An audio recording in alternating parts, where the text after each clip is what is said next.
bound tomes on subjects ranging from natural history to travel and exploration, and Sir Walter Scott's Ivanhoe, The Lady of the Lake, and his Waverley novels. On top of the bookcase was a stuffed pike that Pa had caught from the river, and a medal presented to him by the dignitaries of Canterbury for rescuing 2 men from drowning. Rose often wondered how Pa had felt risking his life in the filthy waters of the Stour.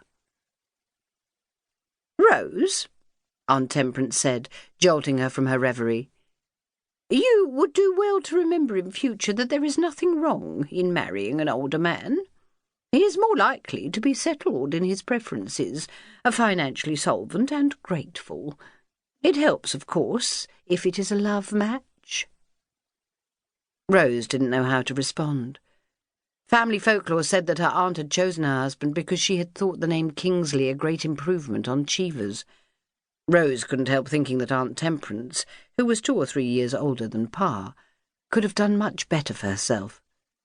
According to Ma, she had been quite a beauty, with delicate features and chestnut hair. Aunt Marjorie was in her 50s and had never married. Rose wondered if it was because she was rather plain. She had hair of silver and sienna, wore serge skirts and horn-rimmed spectacles that kept slipping down her nose. "Sit down, Rose," Pa said, gesturing towards the far side of the table, where he had suspended a plank between 2 of the stick-backed dining chairs to provide an extra perch. She moved round and sat down on one of the chairs on which Pa had placed a cushion for extra padding. Minnie took the other chair and left the plank for Donald. The aunt sat opposite with Arthur between them, while Ma and Pa sat one at each end of the table. Arthur had stuck his forelock of sandy blonde hair to his forehead with Pa's macassar oil. From Rose's vantage point she could see the globe, a beautifully decorated map of the world on a stand in the corner of the room.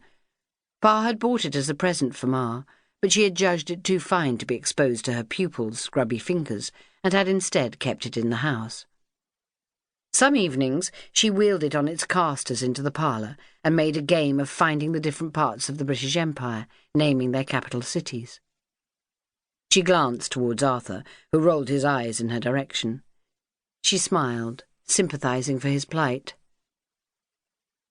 "Arthur, dear boy, you seem a little out of sorts," Aunt Marjorie observed, although he was a young man of 23, not a boy any more. "He's missing his sweetheart," Ma said cheerfully. Her mouth was wide, her nose small, and she was beginning to run to fat. Sometimes her eyes looked green, sometimes hazel, depending on the light. She had tied her greying hair back, which had the effect of making her look rather austere. "I told him he must spend some time with us for a change. He will have plenty of time with her when they're married." "Well, I can speak for myself, Ma," Arthur countered. "He'll go out later," Minnie chuckled. "He's oiled his hair. Look how it glistens. And he's wearing his Sunday best on a Saturday." "Do I hear the sound of wedding bells?"